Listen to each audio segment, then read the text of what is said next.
Oke, sudah aman Mas Indra. Ya, Assalamualaikum warahmatullahi wabarakatuh. Selamat malam teman-teman. Oke, jadi sesi ini menarik ya. Kita mau bahas AI untuk produk manajemen nih.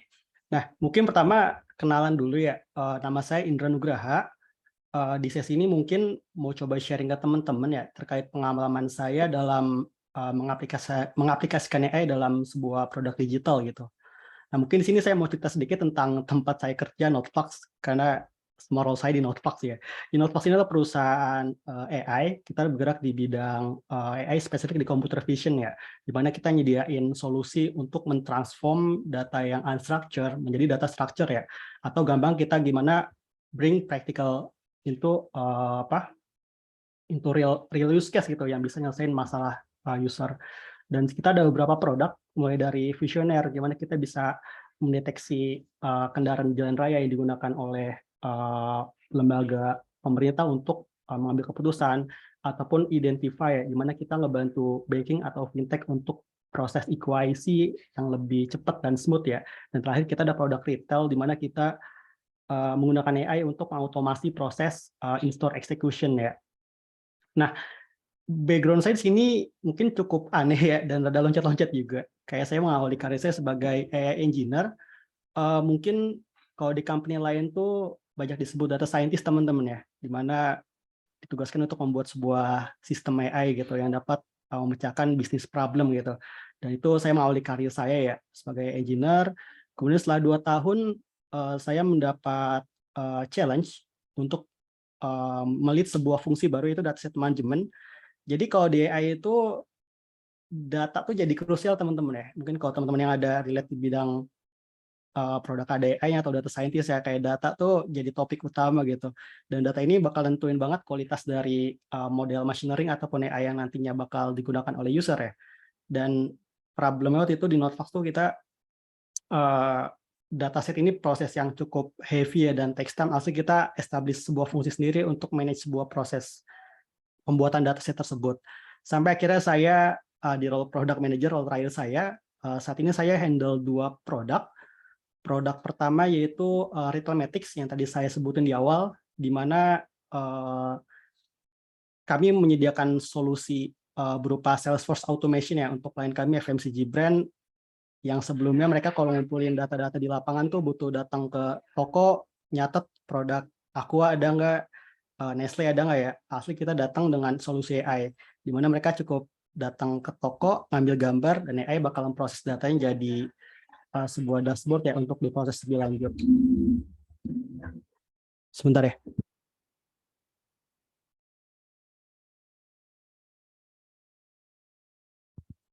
Oke, ya selain produk retail, saat ini saya juga handle produk platform ya.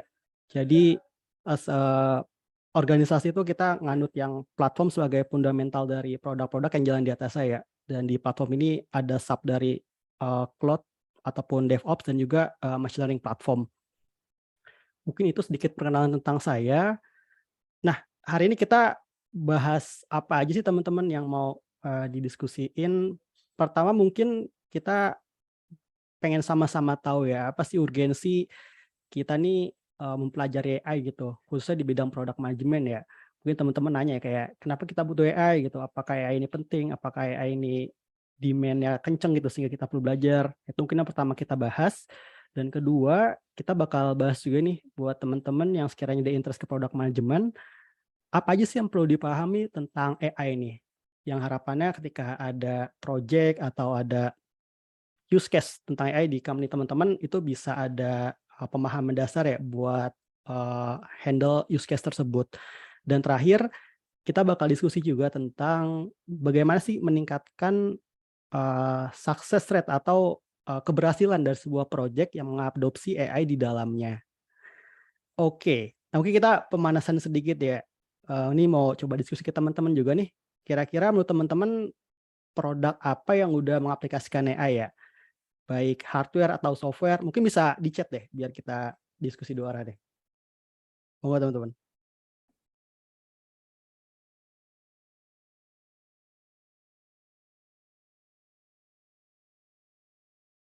Oke, ada 1 nih jawab Siri. Seharusnya banyak ya di mobile handphone di HP kita tuh produk AI luar biasa. Ada nggak teman-teman yang sekiranya udah ngadopsi AI gitu?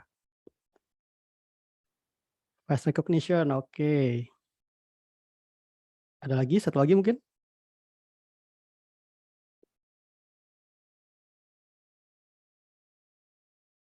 Oke, kayak 2 dulu nggak apa-apa deh. Iya dari, ini ada yang jawab, Siri ya, dan juga face recognition dan terakhir ada chatbot nih, menarik nih, yang mungkin teman-teman sering nge-chat sama bot nih ya, buat menemani kadang kerja lagi burnout, chat sama bot jadi solusi kayaknya. Oke. Nah, dari jawaban teman-teman bener ya, itu adalah produk-produk yang mengaplikasikan AI di dalamnya gitu. Nah, di sini saya, nge-summarize beberapa produk umum ya yang mengaplikasikan AI. Ini yang pertama bener banget kayak Siri atau smart, audio ini udah make AI ya. Kayak kita bilang, "Oke Google, halo Siri, halo Cortana," itu tuh bakal ada respon dan menjawab sesuai kebutuhan kita ya, tentu aja dengan kapasitas mereka. Dan ini yang sebelah kanan, menarik ya, kayak teman-teman ingat nggak dulu tuh ada fenomena aplikasi wajah yang bikin seseorang tuh jadi tua gitu.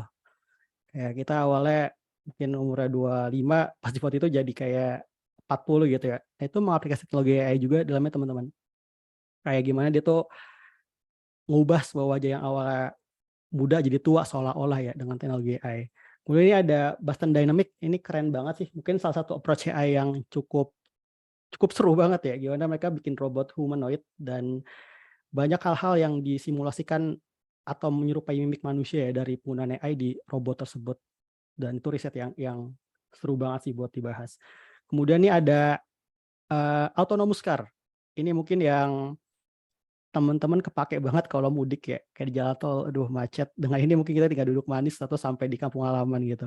Dan ini salah satu yang cukup breakthrough di US ya, di mana udah banyak, company atau state wilayah yang udah aplikasiin, eee, autonomous car dan itu tuh salah satu use case yang menarik banget. Dan terakhir ini mungkin contoh di Notfax ya, di mana kami bikin sistem buat mendeteksi orang di sebuah area dan mencoba mengenalinya dia laki-laki atau perempuan atau menghitung jumlahnya itu berapa, dan itu bisa menjadi salah satu use case AI juga gitu, dalam ranah computer vision. Nah ini mungkin sedikit gambarannya tentang AI di sekitar kita. Nah, kita lanjut ke bahas topik yang pertama nih, kita cari why-nya dulu ya. Soalnya orang produknya identik dengan why gitu. Kita dapat assign feature dari tim bisnis atau dari tim eng, why we build this gitu. Dan ini mungkin kita sama-sama coba challenge ya, kayak kenapa sih kita perlu memahami AI gitu untuk diaplikasikan di sebuah produk ya.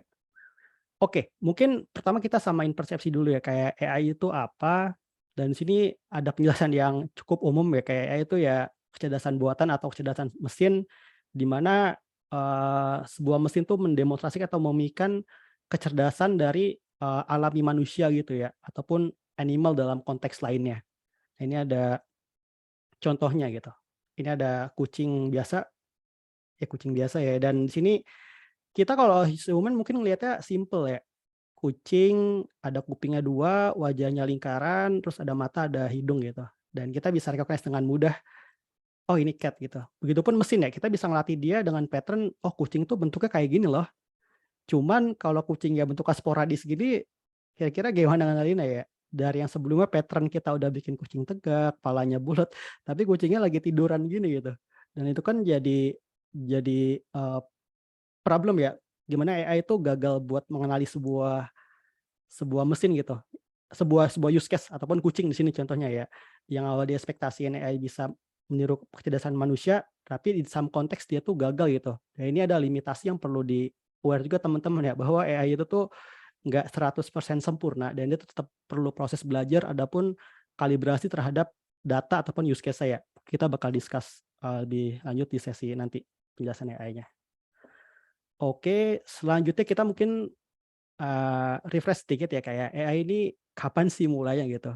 Jadi AI ini adalah teknologi yang cukup lama teman-teman, bukan barang baru beberapa tahun ke belakang ya, tapi dari tahun 1950 tuh udah ada teknologi AI ya, dan mostly tuh teknologi ini lebih dibikin ya di lab-lab riset. Kayak lab-lab zaman dulu kan komputernya segede lapangan bola ya, dan in some case mereka tuh udah ada implementasi AI gitu terkait riset ya. Dan nama-nama metodenya pun bukan yang kayak sekarang keren-keren ya, kayak deep learning atau metode CNN ataupun apa, tapi ya lebih metode saintifik gitu, yang sampai akhirnya tahun by tahun, dekade by dekade, itu tuh bisa jadi produk yang sekira kita gunakan ya. Dan ini poin menarik teman-teman. Kalau dilihat tuh di tahun 2010 baru ada peningkatan yang signifikan ya terkait AI itu ada di sekitar kita gitu. Itu karena rilisnya GPU kalau ingat dari NVIDIA kalau teman-teman ingat mungkin ya. Kayak GPU ini kan kita gunain untuk melatih sebuah machine learning model ya. Nanti mungkin jelasin lebih detail. Jadi kayak kita GPU tuh proses datanya jadi lebih cepat gitu dibanding sebelum pakai CPU ya. Karena GPU kan ya by design tuh secara computationnya emang lebih khusus ya dibanding pakai CPU, dan itu menjadi salah satu momentum di mana AI itu jadi bangkit gitu terhadap research ataupun use case implementasi di industri. Nah, ini ada contoh menarik buat ngasih gambaran kayak AI di real use case tuh apa aja sih? Mungkin tahunya di HP tadi atau di mobil ya. Ini seru banget sih. Videonya ke-play gak teman-teman ya? Ke play Mas Indra. Oke. Ini gimana ada sistem tuh untuk memisahkan tomat warna hijau dan merah ya. Seru banget sih. Dan ini banyak banget motong proses manual. Jadi sisi user tuh atau petaninya ya, dia nggak perlu pusingin yang hijau dan merah tuh bisa langsung diproses sih.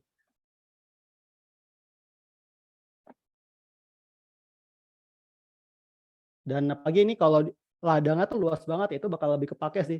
Kalau ladangnya cuma satu petak ya rugi ya. Oke, itu mungkin sedikit real use case ya dibanding kalau kita keluar dari konteks HP ataupun robot ataupun self driving gitu. Ternyata hal sederhana kayak bedain tomat merah sama hijau tuh kita bisa pakai AI gitu buat membantu proses manusia ya. Yang awalnya orang nih misalnya pakai tangan gitu, oh ini hijau, ini merah di angkat-angkat tomat, tapi nggak mesin yang jalanin tuh bisa hemat luar biasa. Oke, kenapa sih kita harus mengaplikasikan AI gitu? Jadi ada riset dari Accenture ya tentang 1.500 perusahaan dari 12 industri yang mereka lakuin penelitian tentang gimana sih adopsi dan juga performa dari inisiatif-inisiatif AI yang mereka lakukan di perusahaan mereka gitu. Dan di sini ada beberapa keyword yang mungkin teman-teman tuh as a product jadi sering ngulang-ngulang ya, kayak ini goal-goal kita gitu. Kayak flexibility gitu, speed, scale, decision making, sampai personalization gitu. Banyak banget di use case di produk tuh kayak kita ngejar buat scale ya, seberapa scale sih solusi ini bisa digunakan oleh klien, ataupun kayak decision making, seberapa cepat kita bisa decide use case ini gitu. Kayak tadi misalnya tomat hijau sama merah, itu salah satu impact-nya di decision making teman-teman.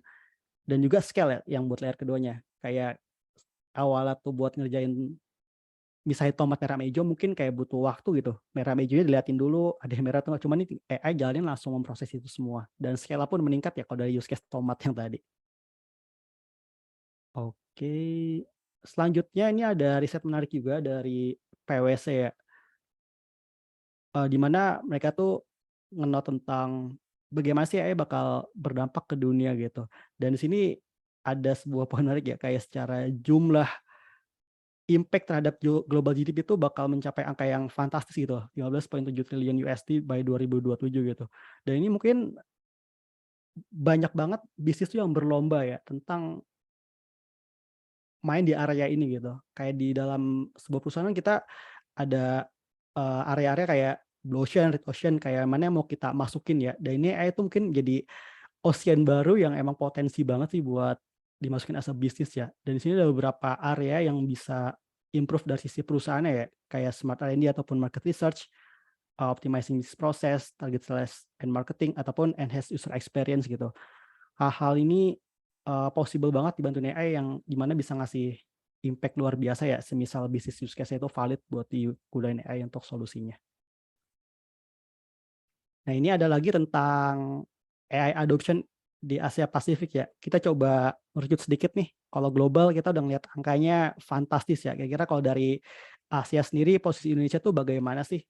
Nah, di sini Indonesia kalau dari riset ini rilis tahun 2018, dan di sini secara angka dari implementasi ataupun potensinya ini cukup cukup menarik ya, bahkan bisa hampir disejajarkan dengan Cina, di mana proses implementasi ataupun adopsi ini cukup signifikan terhadap bisnis use case dari, banyak perusahaan ya. Dan ini tahun 2018, 2019 ya, even di tahun 2021, 2022 itu banyak banget digital transformation yang di mana company berlomba-lomba nggunain AI ya. Kayak di awal pandemi itu banyak company yang, pivot ataupun ganti strategi bisnis biar bisa survive, dan opsi-opsi AI ataupun optimalisasi data ini jadi, laris manis gitu ditawarin ke use case mereka. Apalagi kayak sekarang 2022 kan ada makroekonomi ya, secara problem global, geopolitik, dan itu seharusnya jadi insight juga sih tentang company yang lebih hati-hati buat spending dan juga lebih invest ke automation ya, buat ngejar optimasi secara bisnis. Oke, kita udah tahu nih secara bisnisnya kayak menarik ya buat, implementasi AI gitu. Nah, kita mau coba lihat dari segi, government nih, gimana sih mereka kesigapannya ya dalam menyambut AI ini sendiri. Nah, teman-teman bisa lihat kayak di gambar ini tuh ada beberapa negara dan kapan mereka menginisiasi sebuah AI strategi ya untuk, negara mereka.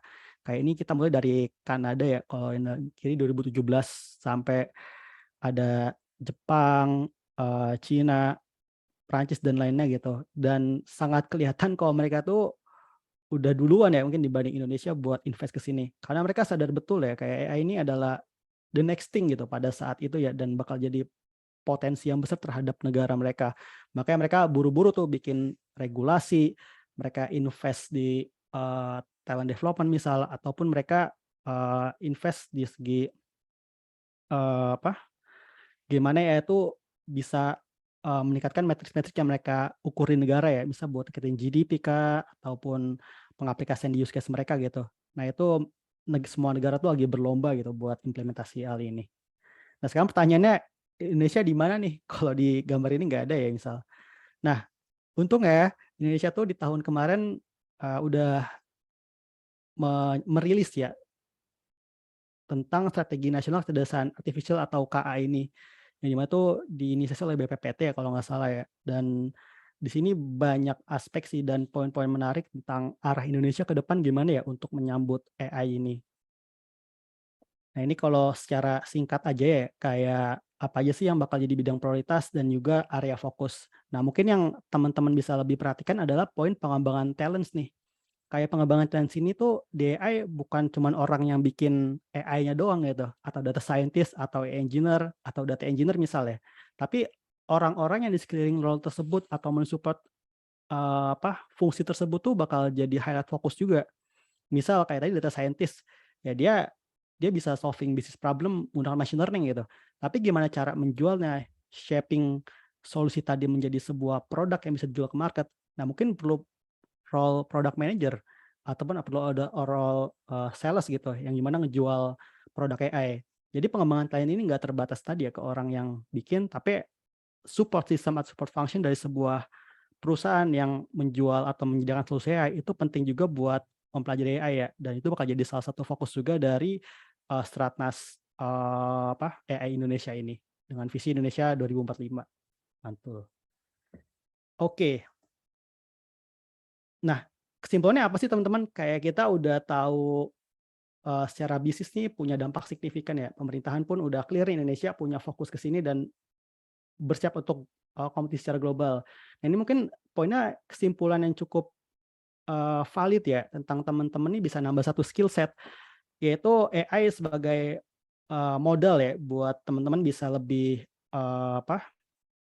lebih lebih kelihatan ataupun lebih perform untuk plan karir ke depan dari teman-teman.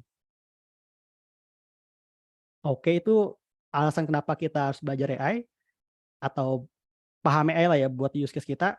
Nah sekarang kita coba, pahami nih kira-kira dari seorang product manager nih apa aja sih yang perlu kita pahami dari sebuah AI gitu. Nah, ini pertama mungkin ada berita menarik ya, kayak AlphaGo nih mengalahkan master, Go ya, Lee Sedol gitu. Dan ini cukup jadi berita yang menarik ya pada saat ini rilis di tahun 2016, kayak kok bisa sih mesin buat ngalahin manusia di permainan yang kompleksitinya itu luar biasa ya.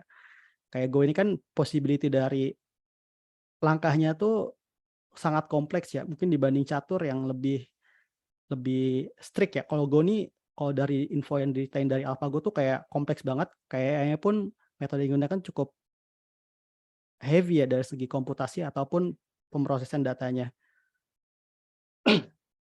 Nah ini mungkin kita jadi pengen tahu ya kira-kira AI jenis apa sih yang Google AlphaGo gunain untuk ngalahin Lazy Dahl nih? Mungkin nanti kita bakal bahas di slide selanjutnya nih. Nah, pertama mungkin kita coba pahami dulu ya kayak istilah yang lalu lalang di sekitar kita gitu. Kayak ada kata AI, ada kata machine learning, ada kata data science. Sebenarnya apa sih perbedaan dari 3 istilah ini ya? Jadi kalau secara, garis besar, AI itu adalah komponen umumnya ya, yang sound sexy oke, yang di mana tuh tadi jelasin di awal tentang gimana merepresentasikan sebuah, kecerdasan mesin yang mengikuti manusia ataupun hewan gitu. Dan ini jadi, apa, simbol banget ya pada saat itu buat narik, perhatian dari venture capital. Mungkin kalau sekarang-sekarang Web3 atau blockchain atau NFT kali ya. Cuman di saat itu AI itu jadi hal yang menarik banget dan banyak banget use case dari bisnis tuh ada AI-nya gitu. Dan yang kedua ini adalah machine learning. Jadi ini adalah implementasi real AI gitu atau use case nyatanya dari sebuah AI.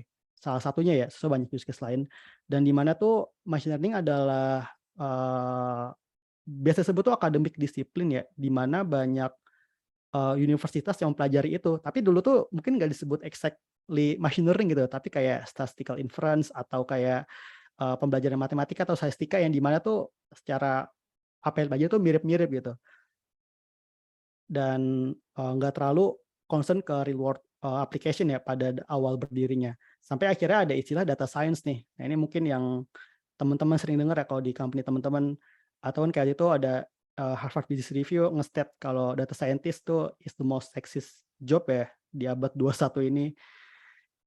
Kenapa sih itu bisa terjadi ya? Sebenarnya kalau data science ini adalah salah satu pengaplikasian dari machine learning menjadi sebuah real product ya. Dalam artian hal tersebut tuh bisa dipakai untuk, apa, real world use case atau kompleksitas yang emang emang production gitu ya. Dan ini yang sekarang banyak banget diadopsi oleh perusahaan ya. Makanya kalau di googling tuh company gede pasti ada data science team-nya gitu, yang di mana gunain metode, machine learning untuk use case bisnis mereka. Oke, mungkin kita pahami lagi kira-kira apa sih machine learning nih? Dan ini mungkin term yang teman-teman nanti bakal sering banget nih kalau ngomong teman-teman sama tim data scientist atau, apa, grup yang ngomongin AI dalamnya.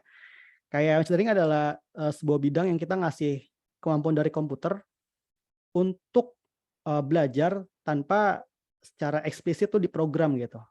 Jadi kita kan kalau bikin sebuah software tuh kita harus bikin programnya ya, kayak inputnya A, B, terus outputnya apa gitu. Nah kalau di machine learning, kita tuh bakal ngelatih sebuah mesin dan mesin itu yang bakal, apa, memproses dirinya untuk bisa mengenali sebuah use case. Nah mungkin biar gampang kita coba ke gambar di sebelah kiri nih teman-teman. Kayak ada data, terus dari itu bakal ada proses training algoritma, nanti bakal diciptakan sebuah model. Model ini merupakan representasi kecerdasan gitu, yang di mana nanti bakal dites dengan new data untuk dicek apakah, modelnya itu perform atau enggak gitu. Nah mungkin analogi sederhananya kayak gini teman-teman, kayak kayak pas, lulus SMA gitu, kita mau masuk ke perguruan tinggi, kita ikut SBMPTN dong. Nah di sini kita coba ambil use case yang atas dulu. Kita belajar nih, ada proses training algoritma ya, kita beli buku-buku, apa, SBMPTN, kita download tryout soal-soal sebelumnya, kita buka buku-buku apa, matematika ataupun bidang yang kita pelajari pas di SMA. Yang tujuannya kita tuh mencari pattern-nya atau kepemahaman dari, use case tersebut gitu. Misal belajar tentang fungsi, ya udah kita belajar buat cari pattern-nya gitu. Jadi ketika ada soal ataupun tes tuh kita bisa bisa perform ya. Dan tryout itu dianalogikan dengan proses yang atas sih teman-teman, di mana recognize pattern gitu. Kita belajar, kita dilatih dengan, tryout, oh kita dapat evaluasi nih, misal di tryout pertama dapat 70, terus belajar-belajar, dapat pembelajaran baru, tryout kedua 80, terus lagi sampai akhirnya dapat 95 misalnya, udah pede nih.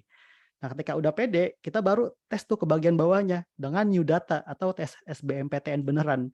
Nah, ini adalah proses, inferencing ya atau gimana kita dipakai di production gitu. Kita udah belajar nih, kita mau coba tes di lapangan. Nah, itu kayak gitu, kita udah belajar SBMPTN, tibalah waktu kita tes ya, sampai akhirnya nanti kita bisa jawabnya tuh apakah mendekati yang kita tryout sebelumnya dapat 95 ataupun ada naik ada turun ya. Nah, itu, proses secara umum ya tentang jelasin tentang machine learning itu apa. Nah, mungkin contoh real case-nya tuh kayak gimana sih dari machine learning? Misal, kita ambil satu tuh dari Netflix. Teman-teman mungkin di sini banyak yang subscribe, video streaming ya. Contoh kita ambil Netflix nih. Kalau di Netflix menurut teman-teman tuh apa sih yang dipelajari dari, machine learning?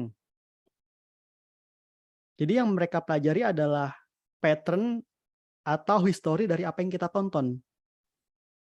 Jadi kita misalnya nonton drakor gitu, atau nonton anime, kita lihat nonton anime A, anime B, anime C. Nah, nanti tuh Netflix bakal ngasih rekomendasi ke kita, ada anime-anime yang emang worth buat ditonton gitu. Nah, proses yang bawah ini adalah proses yang tadi nguji ke kita. Mereka udah belajar nih, oh Indra nih suka nonton anime sama nonton film dokumenter gitu. Nanti bakal dilempar ke aplikasinya. Oh, ini ada beberapa anime ataupun dokumenter, Indra kira-kira bakal nonton itu atau enggak? Nah, itu bakal jadi uji SBMPTN tadinya tadi ya, kayak, oh ternyata kita berhasil ngasih rekomendasi yang sesuai dengan kebutuhan Indra karena dia valid, dia nonton apa yang kita berikan. Nah, itu contoh yang pertama. Contoh kedua misalnya kayak spam classifier nih, mungkin teman-teman di email kadang bingung ya, kok ada email dari perusahaan mana atau service mana tuh masuk ke spam gitu. Karena mereka implementasikan machine learning ya, di mana ada proses pengenalan pattern dari susunan email tersebut. Jadi misalnya kayak mesin tuh belajar di email yang spam tuh dia ada apa ya biasanya ya? Jarang sih. Ada nomor telepon misal atau ada kata-kata, credit card, ada kata-kata bank, ada kata-kata loan gitu. Itu kan jadi spam ya, biar kita ngeklik gitu, biar minjem duit ke dia misal. Nah, mesin itu belajar kalau hal tersebut tuh adalah spam gitu. Sehingga ketika ada email baru masuk, mesin itu udah tahu, oh dari email ini ada kata bank nih, ada kata, loan gitu. Ya langsung aja kita kategorin ke tab spam ya kalau dari Google, Mail misal gitu, Gmail. Nah, itu contoh kedua dari spam classifier. Oke, mungkin kita lanjut dulu. Nah, ini contoh-contoh dari, machine learning-nya atau tipe-tipe secara umumnya. Kayak secara, high level tuh ada 3 irisan besar dari machine learning ya. Kayak pertama nih supervised learning, kedua unsupervised learning, ketiga reinforcement learning. Ini mungkin parts yang teman-teman sedikit pusing ya, tapi nggak apa-apa. Kayak supervised learning, ini adalah metode machine learning di mana tuh kita tahu, output dari machine learning tersebut gitu. Atau kita sudah punya gambaran data ini tuh labelnya apa gitu. Atau sudah diketahui dari, label ataupun output dari sebuah data tersebut. Misal kita ambil bagian ke atas ke classification. Nah, ini biasanya use case-nya tuh buat mengklasifikasikan sebuah data apakah masuk kategori A, B, C, atau D gitu. Atau ya banyak kategori. Contohnya kayak tadi, fraud detection. Sorry. Kayak fraud ini kan biasanya tuh ada pattern-pattern-nya ya yang dikenalin gitu. Misal dia tuh sering loading Tokped di refresh ulang-ulang atau dia kalau ngeklik tuh cepet banget karena make bot ataupun apa. Nah, ketika data itu masuk dalam use case classification, machine learning itu bakal ngenalin, oh ini ternyata, fraud, ini enggak gitu. Jadi output itu kategorikal. Nah, itu yang disebut dengan classification. Nah, yang kedua nih regression. Regression ini adalah, output-nya diketahui, tapi bentuknya tuh berupa regresi angka yang naik dan turun gitu. Biasanya use case ini tuh dipakai ketika, memprediksi harga rumah kalau secara umum. Misal teman-teman nih, kita ada data ya, rumah di Kemang Timur, luas 2.000, harganya tuh 1 M gitu. Terus kita mau prediksi nih, rumah di Kemang Timur, luas 500 meter tuh harganya berapa? Nah, itu bakal angka kan naik turun ya. Bisa jadi harganya tuh 750 juta, bisa jadi 550 juta. Nah, itu tuh use case regression, di mana angkanya itu tuh bergerak regresi ya, bukan kategorikal seperti tadi lawannya classification. Nah, kalau unsupervised ini cukup teknis, mungkin ambil satu aja ya, contohnya clustering. Nah, ini bisa dipakai di use case bisnis kayak, apa, mengkategorikan user gitu. Kayak di database kan kita banyak data user misal ya, kayak dari mana aja gitu. Nah, kita mau cari pattern nih, kira-kira kita bisa nggak sih bagi cluster berdasarkan, informasi-informasi yang bisa kita, keluarin gitu. Misalnya kayak dari aplikasi, e-commerce, kita bisa bikin cluster misalnya ibu-ibu yang sering belanja di hari Jumat gitu, atau cluster apa. Nah, itu tuh kita pakai metode unsupervised learning ya, di mana kita nggak tahu label aslinya tuh apa gitu. Kita cuman belajar dari pattern-pattern atau kayak informasi dari data, sehingga kita bisa membentuk sebuah kumpulan ataupun proses pengkategorian ya, yang tapi tadi kita nggak tahu dari labelnya itu apa. Dan terakhir ini yang reinforcement learning, ini technical banget, di mana, dan banyak use case. Mungkin contoh yang serunya tuh kayak, apa apa nih, dulu tuh ada sebenarnya kayak gimana bikin mobil yang dia tuh bisa sampai ke titik dari titik A ke titik B tanpa nabrak. Nah, kalau di reverse learning tuh mobilnya tuh jalan sendiri, dia bakal nabrak-nabrak terus. Jadi maju, nabrak, maju, nabrak, maju, nabrak. Nah, ketika nabrak itu tuh dia bakal dapat sinyal. Oh, ternyata kalau gua maju, depannya ada objek, kalau nabrak itu tuh gua salah gitu. Tapi ketika gua maju, terus nggak nabrak, itu tuh bener. Dan dia bakal nge-adjust pola pikirnya gitu atau kecerdasan dia sendiri. Sehingga yang harapannya kalau depannya ada objek, dia bisa ngindar. Ini seru banget sih, mungkin teman-teman kalau bisa googling nanti reinforcement learning ya, itu tuh bidang yang menarik banget kalau di AI ya, di machine learning sorry. Dan tadi contoh yang seru banget sih ya, dan banyak banget riset-riset yang menarik buat jadiin use case gitu ya, kalau buat ke bisnis sih. Tapi rata-rata ya use case ini lebih ke ya di lab doang ya, nggak banyak yang bisa nerjemahinnya jadi bisnis use case yang bisa dijual.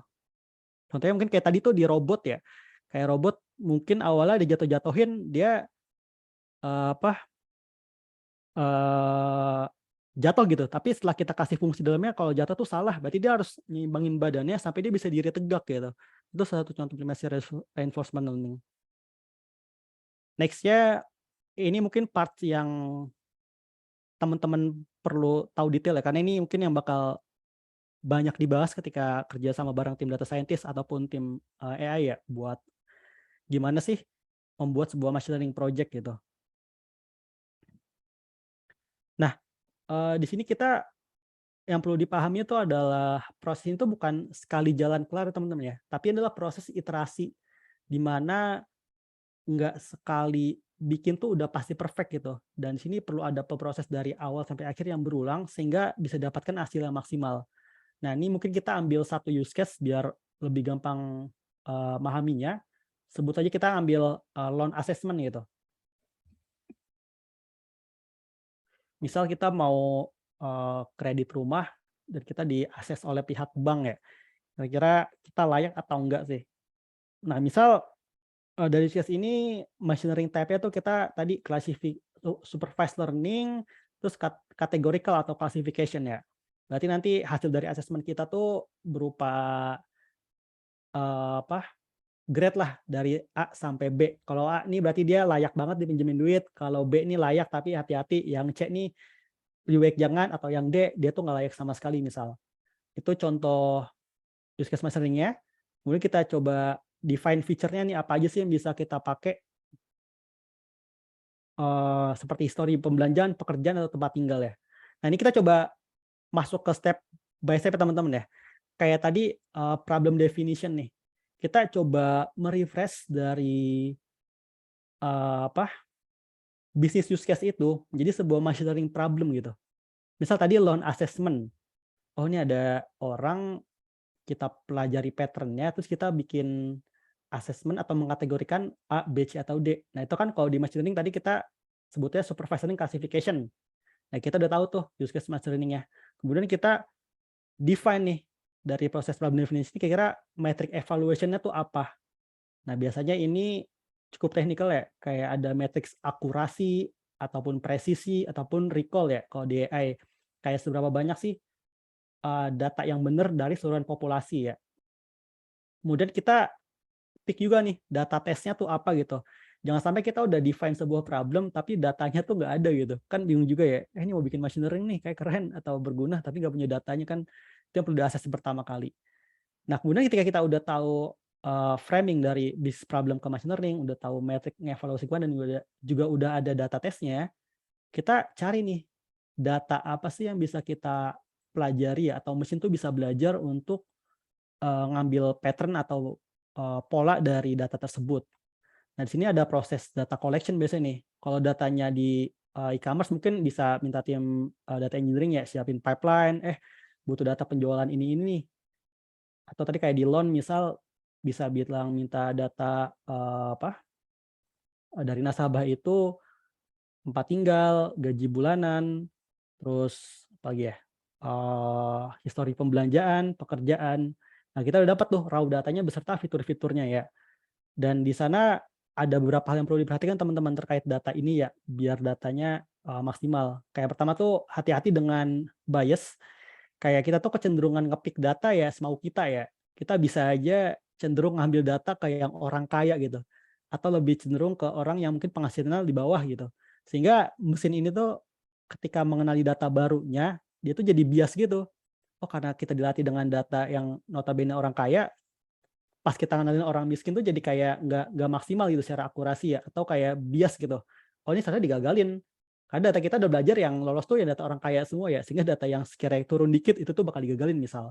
Itu perlu diperhatikan. Sama kedua tuh perlu banget kita data komprehensif dari, real case ya. Jangan sampai kita punya data yang emang, lokal usage doang gitu, atau data dummy yang kita bikin buat, training modelnya itu. Nah, ini biasanya kalau dari implementasi paper sih ya, kayak teman-teman misalnya reproduce jurnal ilmiah mau dipakai ke real use case, nah data yang dipakai biasanya data public ya. Nah, itu tuh kadang ada gap yang signifikan sih dengan apa yang ada problem di lapangan, sehingga perlu ada data baru untuk nge-adjust dari kemampuan model itu mengenali pattern. Di sini perlu di-define juga data kita tuh data structure atau unstructure. Structure tuh kayak data yang tabular, table, RDBMS, atau unstructured tuh kayak video, gambar, audio gitu. Dan datanya ini static atau streaming itu perlu di-define juga, karena nanti nentuin dari proses, prediksi ya tadi yang bawah, yang atas proses training, yang bawah itu proses prediksi. Oke, selanjutnya kita udah punya data yang proper nih buat dilatih gitu, dan kita udah ngerti jargon-jargon dari tim data scientist ketika nyebutin soal data ya. Nah, selanjutnya ada proses training dan evaluation teman-teman.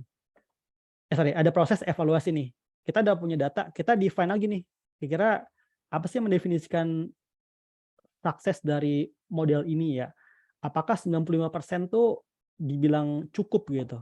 Dan gimana cara kita ngevaluasi model ini tuh perform atau enggak? Nah, di sini biasanya kita ngebisahin 2 matriks, satu tuh matriks bisnis atau matriks dari, produknya ya, satu lagi matriks AI. Nah, ini matriks yang biasanya bawaan dari metode saintifiknya ya. Nah, misal kayak di metrik bisnis tuh, berapa banyak fraud yang ditemuin dari populasi ya. Kita nge-pick sampel, kita pakai machine learning, diprediksi dari 100 itu mesin bisa ngenalin 80 fraud dan 20 tuh enggak. Tapi ketika manusia validasi, ternyata dari 80 itu tuh ada kesalahan. Ternyata yang fraud-nya tuh cuma 70 gitu. Berarti itu ada degradasi akurasi dong. Yang awal 70 tapi mesin deteksi 80 gitu. Berarti kayak ada kesalahan yang ngaruhin akurasi itu nggak 100%. Nah, itu secara metrik AI. Dan metrik dari bisnis, itu metrik bisnis dan metrik AI ini biasanya tadi dari segi precision, recall, kalau classification ya, ataupun regression tuh ada mean absolute error. Ini mostly metrik-metrik dari statistika sih. Kemudian kalau udah ada evaluasi nih, kita udah aware ya, oh cara ukurnya kayak gini, kita define nih, kira fitur apa aja atau informasi apa aja yang bisa kita kenali dari sebuah data ini. Nah, ini nanti depends ke use case-nya ya. Bisa jadi kayak data-data kategorinya, kayak tadi misalnya di loan tuh, histori pembelanjaan, pekerjaan, gaji, udah beristri belum, dan lain-lainnya ya. Itu masuk ke fitur-fitur yang perlu dipertimbangin. Soalnya fitur-fitur itu bakal nentuin banget dari kemampuan akurasi gitu. Kayak ada yang bilang, eee, fitur tuh sangat krusial ya, kayak bahkan banyak metode-metode AI itu buat bikin fitur sintesis gitu. Kayak saking dikitnya fitur cuma ada 5 misalnya ya. Itu sebagai fitur-fitur tambahan yang dibikin melalui metode. Oke, dan selanjutnya nih parts yang paling sering jadi jargon ya, kayak modeling atau mungkin training ya kalau disebutnya kalau di tim data scientist gitu, training model gitu. Dan ini adalah proses, melatih model ya dengan data yang udah kita define dan metrics yang udah kita tetapkan gitu. Dan, apa, model ini sebenarnya banyak banget variasi teman-teman ya, luar biasa banyak dan ini, banyak driven dari metode statistika ataupun saintifik ya sih. Dan beberapa pertimbangan tuh buat nentuin model kayak interpretability gitu atau kemudahan untuk mendebak itu jadi salah satu aspek. Misal ya kalau dari beberapa use case ataupun jumlah data yang dibutuhkan. Misal kayak data kita cuma 1.000, mungkin cocoknya pakai metode A dibanding pakai deep learning kayak datanya butuh puluhan ribu misal. Atau kayak, limitasi-limitasi lain yang bisa jadi variabel penentu ya kita pakai model apa gitu. Contoh-contoh model tuh yang gampang kayak logistic regression. Misalnya kita pakai tadi di use case loan kita ya. Logistic regression ini adalah metode, apa, classification di mana nanti bakal ada garis pemisah yang memisahkan, data-data yang udah di, transform jadi data, apa, 2 dimensi ya. Misalnya kita 10 baris data, kita bikin jadi 2 dimensi X, Y, terus kasih titik titik titik. Nah, itu tuh buat ngambil garis pemisahnya mana A, kategori B, itu bisa pakai logistic regression gitu. Nah, itu salah satu metode training yang bisa digunakan. Dan terakhir, ini adalah experimentation gitu. Kayak proporsi ataupun skenario kita gunakan untuk melakukan eksperimen ya, dan ini bakal nguji juga apakah machine learning models kita tuh perform atau enggak. Biasanya tuh di eksperimen kita bakal gunain data set test ya, kayak di awal misalnya bagian data tuh kita ada 1.000 data, kita split nih, oh data buat ngelatih itu, apa, 70, data buat tesnya 30. Nah 30 ini yang bakal kita uji nih, kita udah belajar dari 70% data, seharusnya kita punya knowledge gitu. Dan di 30 ini kita cek apakah knowledge itu tuh valid atau enggak ya, dengan evaluasi metode yang udah kita define sebelumnya. Dan di situ bakal ada proses, evaluasi ya. Misal dengan model A, dengan dites ke 30%, oh ternyata akurasi cuman 60%, sehingga kita perlu ada proses iterasi. Banyak hal yang bisa dituning sih ya buat proses ini, kayak ganti model, tambah data, apa, ganti hyperparameternya, kayak, aspek-aspek yang banyak yang bisa kita ubah sih buat improve. Oke, lanjut. Nah, ini mungkin beberapa library yang teman-teman bakal sering denger pasti ya kalau bikin machine learning project. Kayak ini mungkin berat ke Python, kayak ada PyTorch, ini umum banget sih, TensorFlow, Keras gitu, Matplotlib atau NumPy ini kayak yang bakal dipakai oleh teman-teman engineer ya atau data scientist buat bikin machine learning. Oke, kita udah cukup tahu ya tentang apa itu AI, machine learning, bikin project-nya gimana, metode di dalamnya tuh apa aja gitu, dan step by step-nya apa aja sih yang perlu kita aware gitu. Sekarang kita mau coba diskusi, apa aja sih yang perlu kita, pahami gitu untuk ningkatin sukses dari pengaplikasian teknologi AI dari sebuah produk. Oke, pertama nih menarik nih use case-nya, kayak Tesla Autopilot crash ketika pengemudinya main video game gitu. Teman-teman ada yang inget cerita ini nggak? Kayak, apa, dia naik Tesla tapi kursi depannya kosong gitu, dia di belakang semua. Atau naik Tesla dia tidur gitu. Dan itu tuh jadi problem banget ya ketika orang tahu AI kok segitunya gitu ya. Kayak dia AI harusnya bisa apa aja nih. Tapi dia ya udah bisa jalan sendiri, tidur aja di belakang gitu ya. Nah itu kan masalah, kepemahaman dan ekspektasi tentang AI itu sendiri ya. Bahkan Tesla tuh punya ada satu website namanya tesladeath.com, itu tuh ngelisting problem-problem atau use case crash apa aja yang disebabkan oleh Tesla Autopilot ini. Padahal ini menarik nih, Tesla tuh udah nge-state tentang safety dari sebuah mobil yang nggunain autopilot gitu.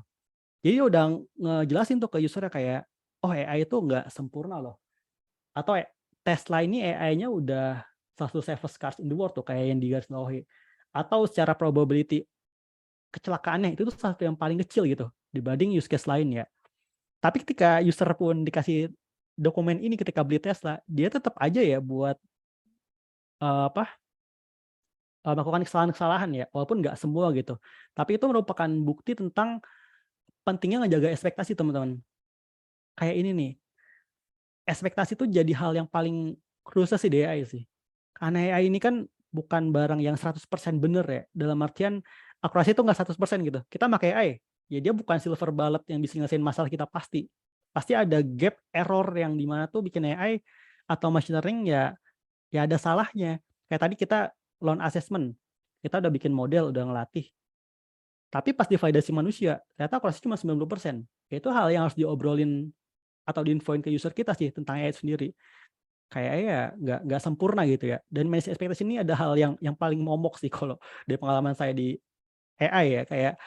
Kayak pertama nih tentang edukasi itu kunci banget lah. Pokoknya ketika ada project tuh kurangi jargon-jargon yang bikin AI itu bisa semua ya. Kita perlu meluruskan pemahaman mereka kayak AI yang di Terminator tuh cuma film gitu.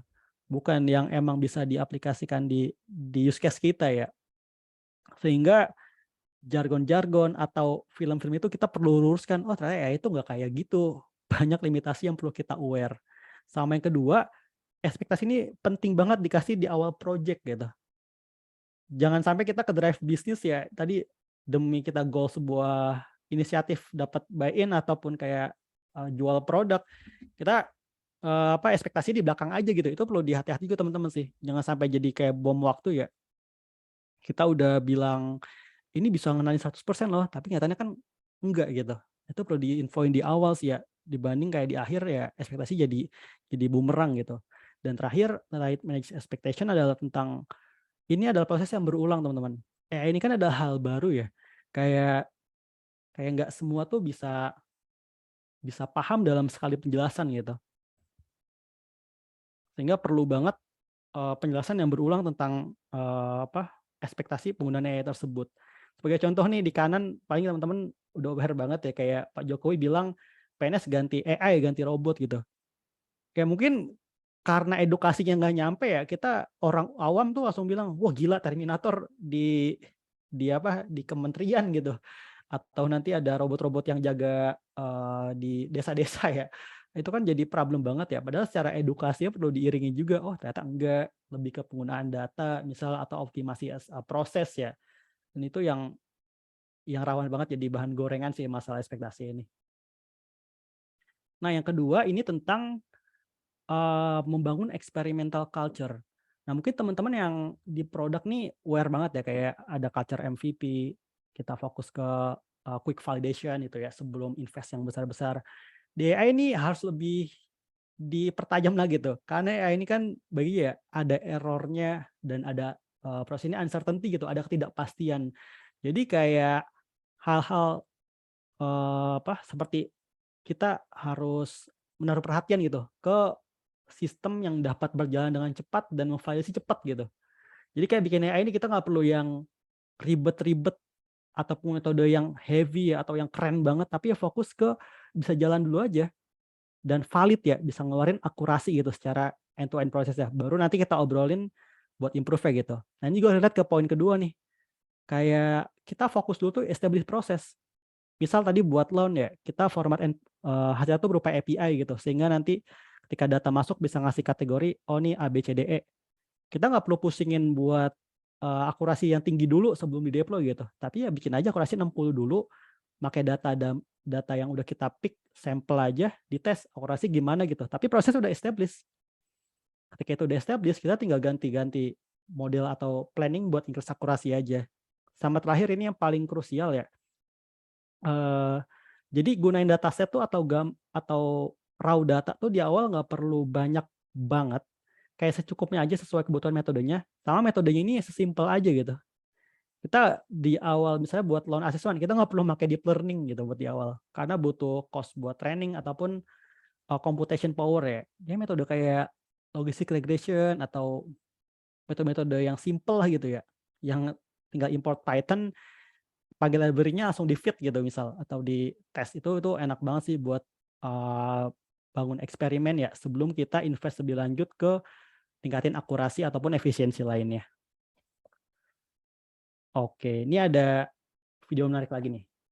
Video saya bisa diputar teman-teman, bisa kelihatan?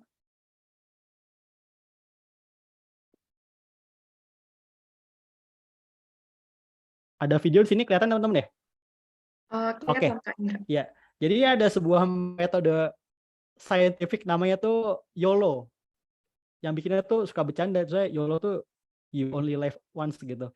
Tapi padahal yang bikin tuh sebuah metode yang bisa ngenalin objek dari sebuah gambar. Bayangin ini kita orang produk nih ya, ngelihat ini apa yang dipikirin gitu. Wah nih gue harus bikin produk ini nih, pasti bisa seru banget ya buat grab market ataupun as a prototyping gitu ya, bagi kayak perusahaan AI gitu. Padahal yang perlu diperhatikan tuh kita fokusnya ke problem gitu ya, bukan ke paper, ke methods gitu, ataupun ya ke solution gitu kalau kaidah produk secara umum. Soalnya kita di AI itu luar biasa ya, sekarang research-nya conference AI itu banyak banget yang ngasilin prototype keren-keren banget. Dan itu yang jadi hal yang menarik ya, lagi kayak kita as a product ngelihat, wah nih akurasinya nih bisa lebih tinggi dengan metode ini gitu. Kita buru-buru pengen nyoba biasanya tuh. Tapi ya idealnya kita balik ke problem lagi dan business use case ya. Seperti ini contoh di gambar sebelah kanan teman-teman. Kalau kita lihat nih YOLO ini kan keren banget nih, bisa nanya apa-apa. Di 2018 tuh dia bisa top 10 gitu. Cuman di 2022 dia udah poin 78. Dan poin satunya mungkin nih Dino nih ngasih impact yang signifikan ya terhadap akurasi gitu. Dan mungkin kita sesimpel udah pakai Dino aja atau kayak Glib gitu buat implementasi object detection. Jadi kenyataannya enggak ya. Kita harus lebih hati-hati ke problemnya apa, limitasi latensi atau limitasi dari komputasi. Itu yang perlu diperhatiin sih sebelum implementasi metode yang aneh-aneh ya. Ya walaupun in the end terbuka